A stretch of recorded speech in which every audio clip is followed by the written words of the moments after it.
a little bit of shake-up from all that action that took place in the last round. And we may be very close to the end here, I'm not sure. In the sense that this is the last market round that's going to take place, or stock round or whatever. We still got our weakest player here, but we got a shift from over there. The C&O aspect did not work well, which is kind of cool because the guy who's in the lead is fairly heavily invested in them. On the other hand, the two people in second and third place also took a hosing on their companies, most especially the Wabash, which is going to be painful. The money that we see out there, 668 for the NYC holder. The next closest is the Pennsylvania holder of 455. He's only got half the pen, but he's got a couple of shares of NYC. He started that B&O, didn't get as hosed as his follow-up and closer competitor. Of interest, well, this guy's probably the guy who's doing the best catch-up in the game at this point.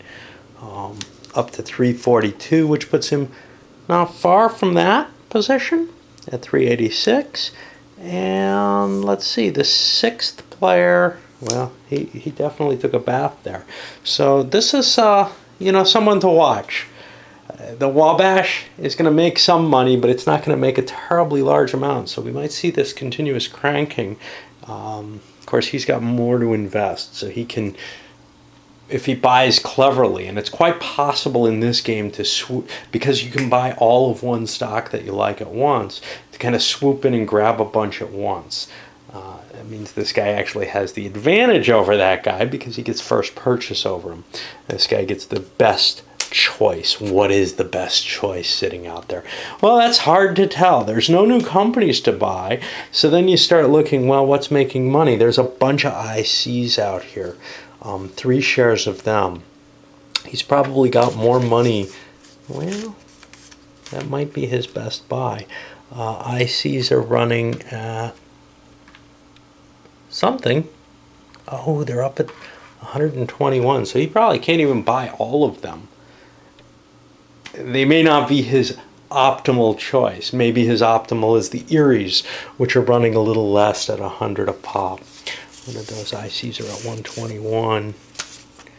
He could only buy one of them. He could buy 2 Eries. Okay, so we're seeing that, the people at the low end of the spectrum aren't going to be able to grab a bunch of useful stuff. Of course, he could buy a bunch of Wabash, but he doesn't want them. There aren't any C&Os available. They're all sold out for now. There's a good chance somebody's going to divest in them because they're probably not the best thing available. Anyway, we'll see how it all shakes out and whether or not another train falls here. There is a guarantee that the Wabash is going to pick one up. That leaves 2 more trains. Like we were saying, the NYC and the Penn may have an interest in getting more trains into play.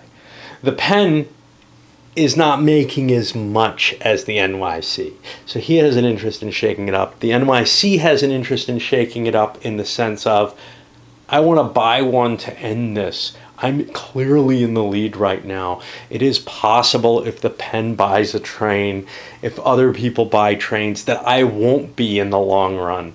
But if I can take a swallow,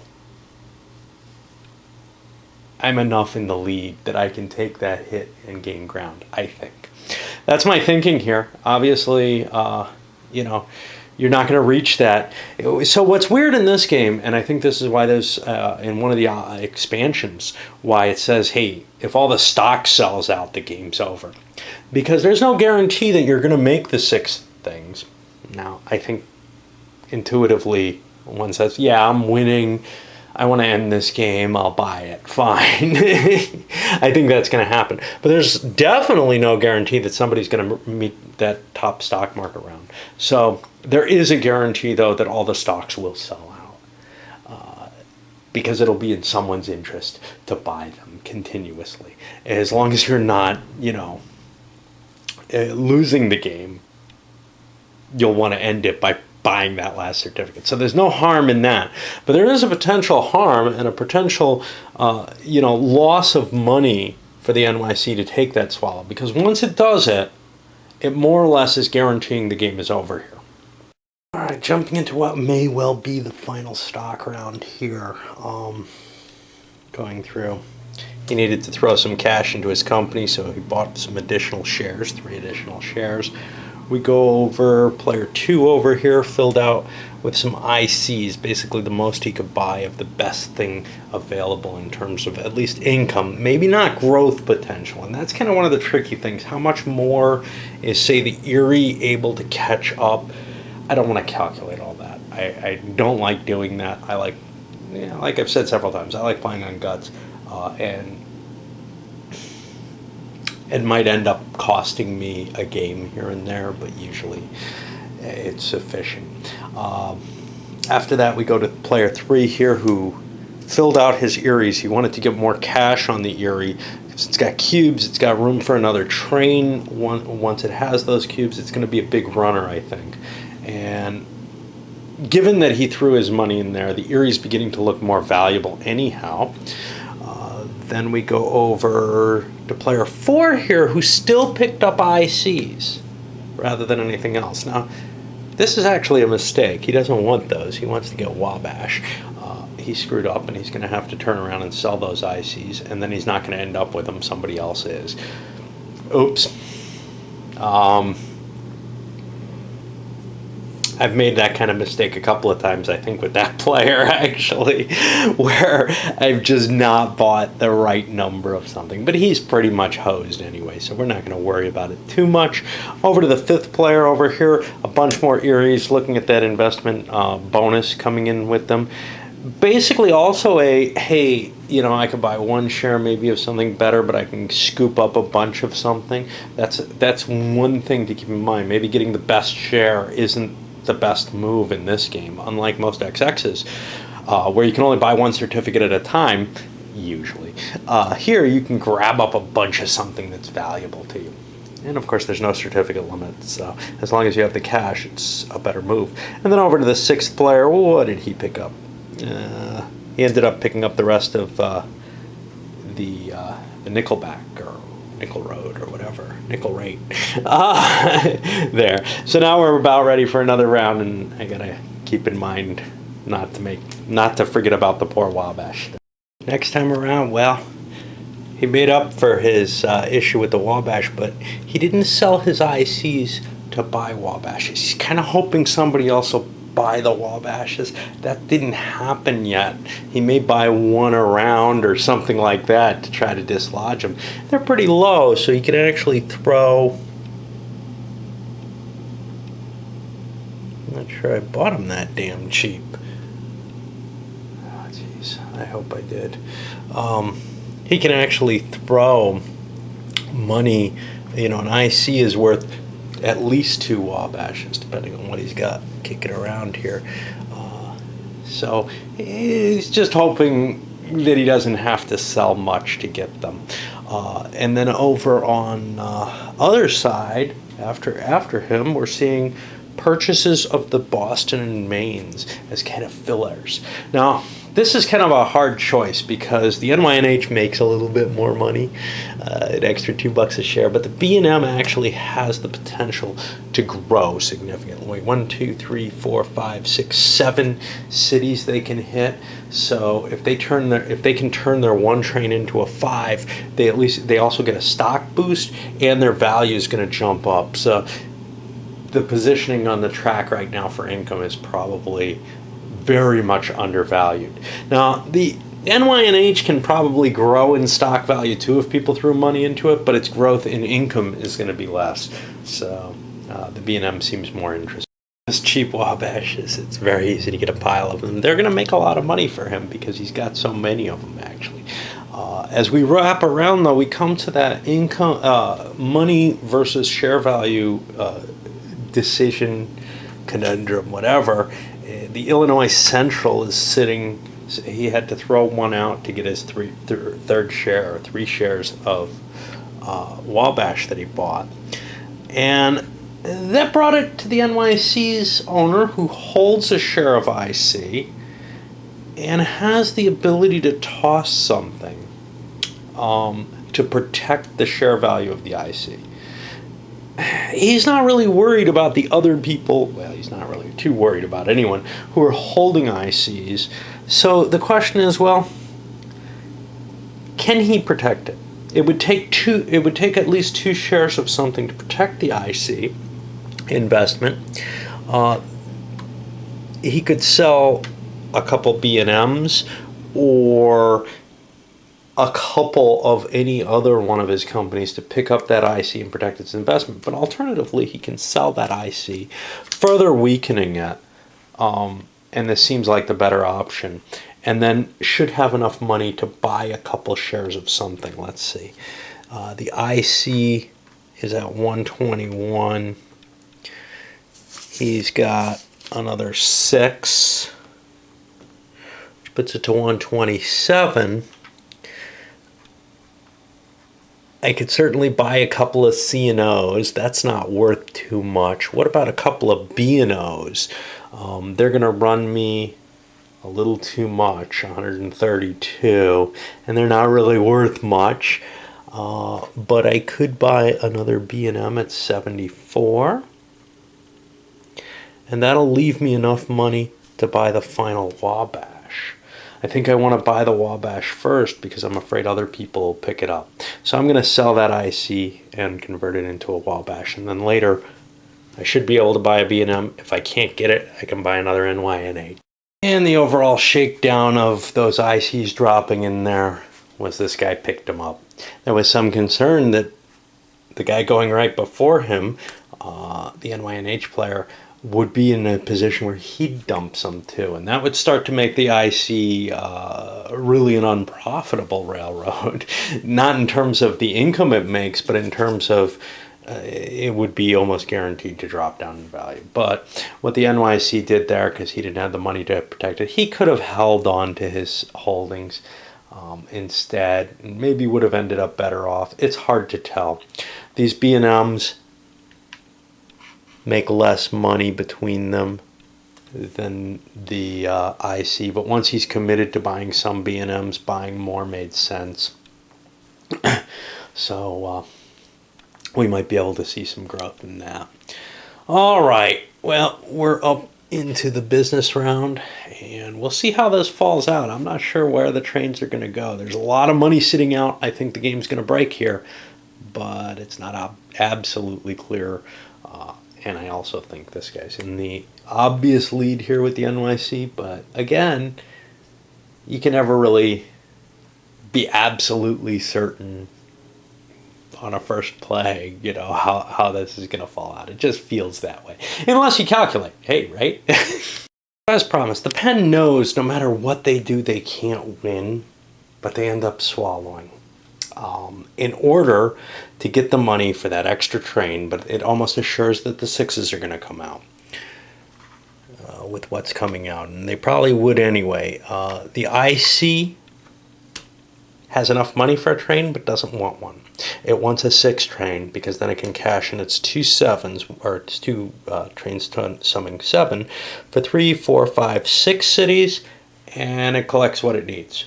It's got more train than it needs right now, so it can get an income boost off the 6 train. It would get nothing off the 5 train except pushing the trains out, which it doesn't necessarily want to do. This isn't actually not the next one. The next one's the NYC, which chose to pay out. Why not? No reason to swallow. It looks very clear the game's going to end. Therefore, the swallow is going to lose me money. And if that's the case, good thing the pen did it. What didn't have to be me. They're cutting their own wrists there. Now, the pen isn't going to make money on the NYC without increasing its trainage, so it really wasn't an option for that player to get anywhere. The only thing he could have done really was try to build up his B&Os and make money off them. Going with the pen was probably... Counting on the pen and these other stocks to catch him up was the wrong thing. The right thing to do would be to increase the B&O. Not so much to increase its trainage, but to increase the number of little cubes it has on the board. He's only got 50% of the pen anyway, so he kind of put himself behind the 8 ball there by not improving the one thing that could have helped him, but it probably isn't enough. I mean, everything you look at is just not going to do it. If he went that route, the NYC swallows and brings the trains out anyway.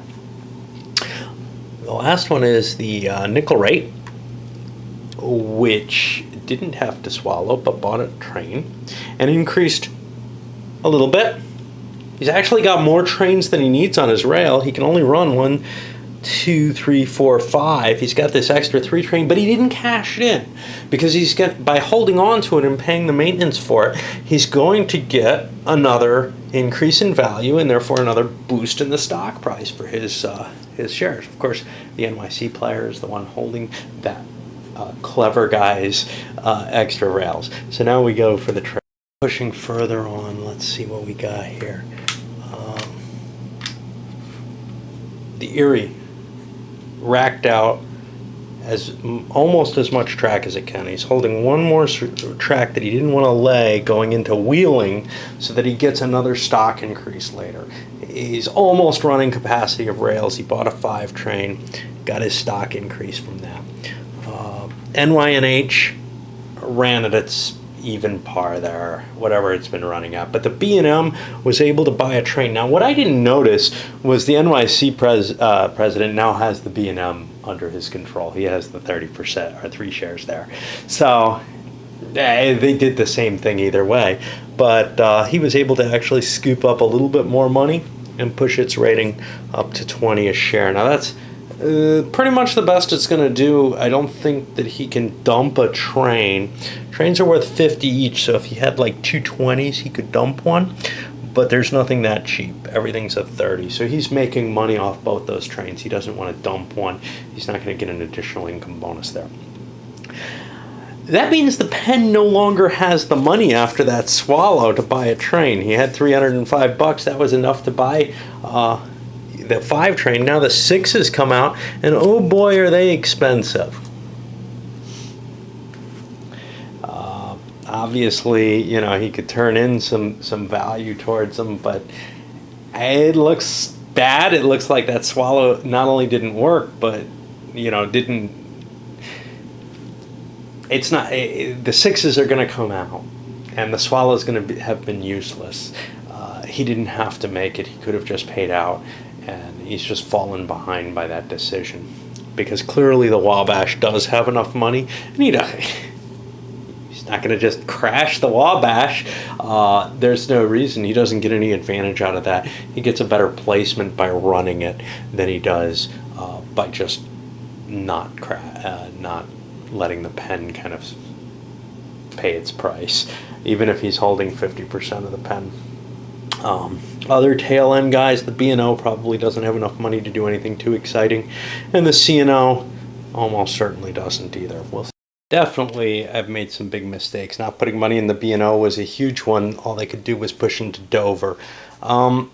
Somewhat more excusable was not putting money in the C&O. He doesn't have enough to do much. He also pushed into Dover to get a stock increase, but he's not really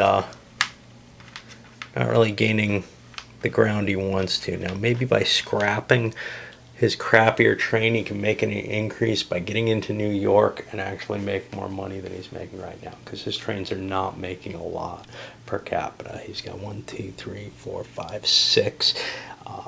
He's really only using that 4 train for 1 space. So the extra money should be able to get him some track and should be able to get him yet another stock increase, but nothing that impressive. The impressive thing was the Wabash jumps right in, buys that 6 train, but barely. He only had $6 to spare. I thought it was, pretty clear, but with that $55, actually $50 stock price, buying it out of there wasn't a lot of cash in there, just barely enough to squeak it out. Although, I guess I could have known that there would be enough no matter what.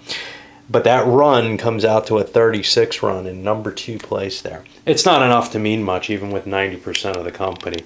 You're not going to go from 3rd place to anywhere too significant off 2 big runs. Especially,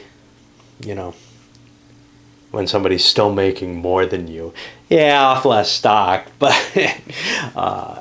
it's just not going to turn around that quickly. This isn't that kind of game.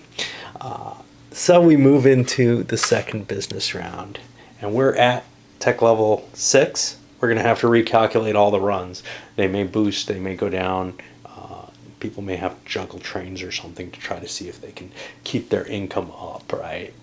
Like what I was talking about with the C&O, if they get rid of a train, they may actually be able to help themselves. There may be other companies that are in that position. The NYNH may be in that position. This is the last run, so you might as well optimize it. There's not going to be any more options for increasing your stock value that you want to play out. Okay, well, I've run through that final round, and you can see everybody's stock, well, maybe if you remember from the moments before, everybody's stock values have increased because the sixth space actually offered, or the sixth level of tech offered a lot of opportunities. Basically, the prices have all gone up. The price per train, not so much. The thing is, people were already largely cut back on trains. You'll see the C&O ditched a train, however.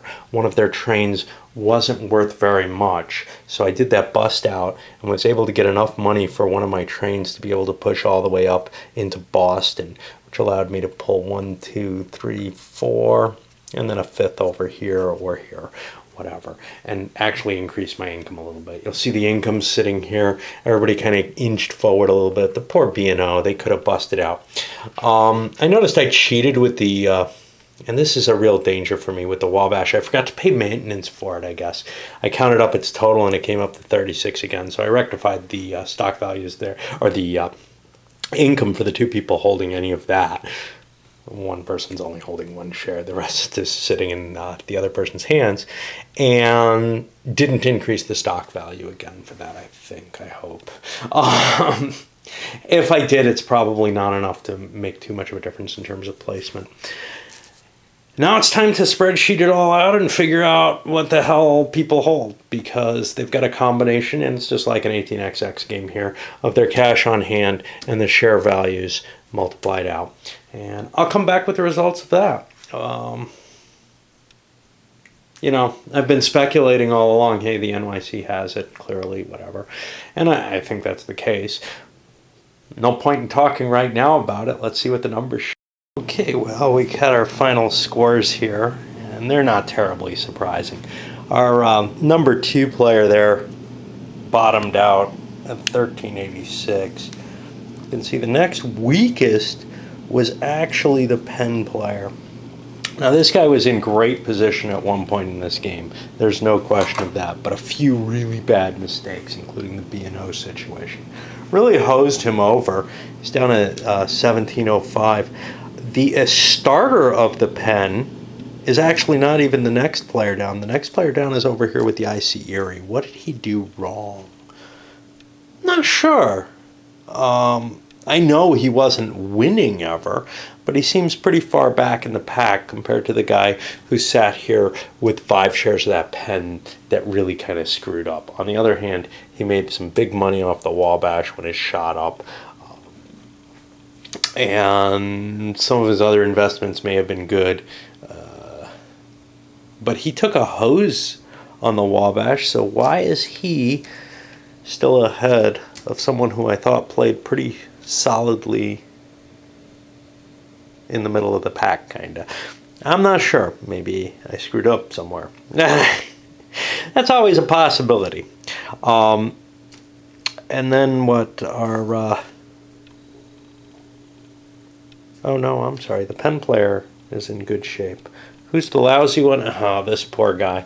So this guy did not do well. He inherited that NYNH after, he made good money off of it, but couldn't dump it, or didn't dump it. Then he made the mistake on the C&O.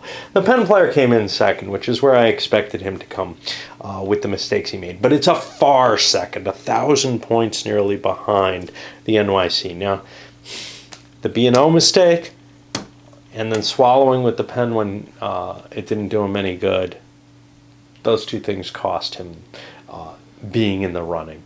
Is it $1,000? Well, I can't even judge how big a problem that was.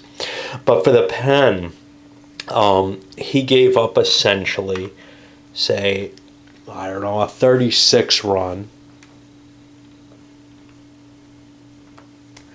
and at least one position on the stock market, which is another 13 times 5. This is not going to do it, you know.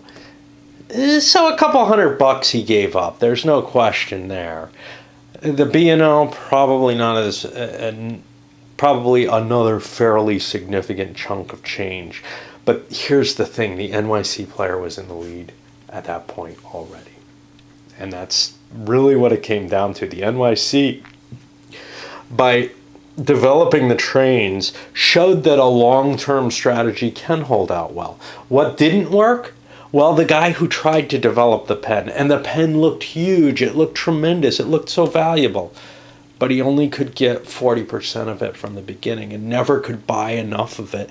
Got it stolen from him, which isn't that terrible. He ended up with the same holding, but he was behind the guy who went with the quick money with the NYNH, which worked out to be a pretty good strategy too.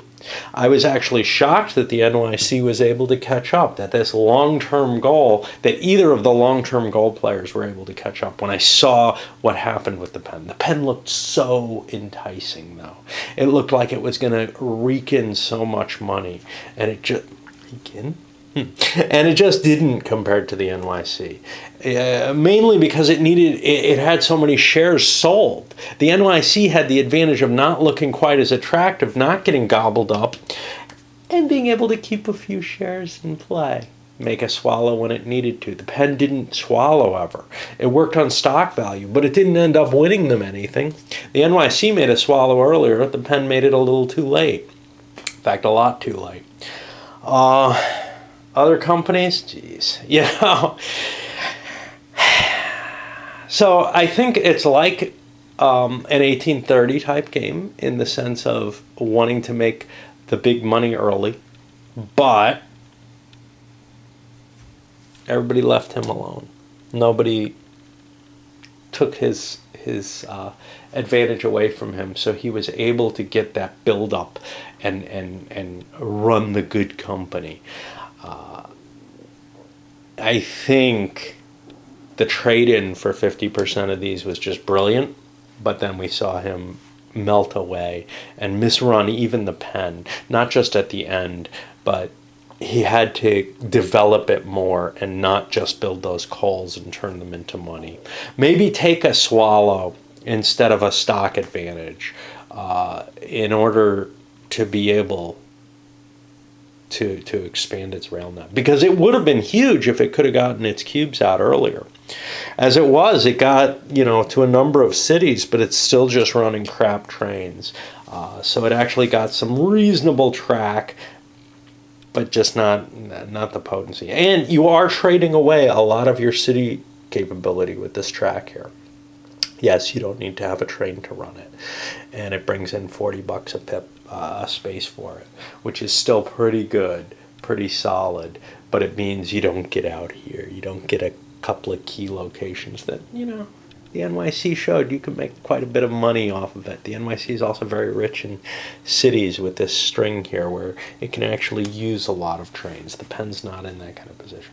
To me, I think the game, these are always going to be the game's big railroads. And there's no real way of totally slamming them the way there is in an 1830 game where the NYC may end up just a pile of garbage. Or the pen might, just running, even from the very beginning, it might not end up very potent, to tell you the truth, in terms of runs, because of the way the trains come out in 1830 and the way you really have to be careful with them.